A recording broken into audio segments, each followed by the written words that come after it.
Mae y drama Gwenlyn Parry yn ddeunydd perffaith i addosu mewn opera, dwi'n meddwl.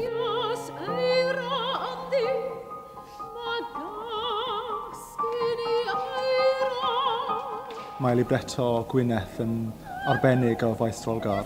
Mae Gito wedi cyfansoddi cerddoriaeth sy'n goeth iawn ac yn eglur a chofiadwy hefyd. Mae'n iawn. Mae'n perffaith. Dim angen i newid o gwbl. Dwi'n wedi perfformio darnau mewn sail iaith wrth gwrs, yn Almaeneg, Eidaleg, Ffrangeg, hyd yn oed yn Iseldireg. Ond mae arwain opera yn y Gymraeg yn profiad newydd i fi. See? Tell me if you think this is too slow. I don't. I like it.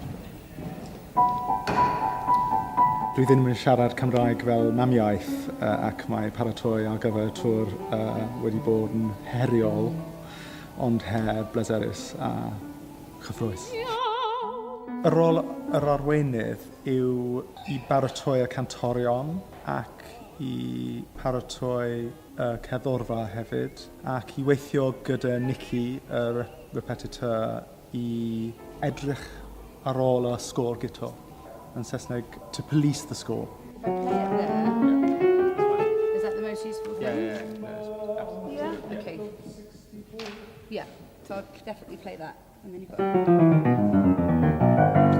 Hefyd, y rôl yr arweinydd yw i gweithio gyda Michael, y cyfarwyddwr, i creu dehongliad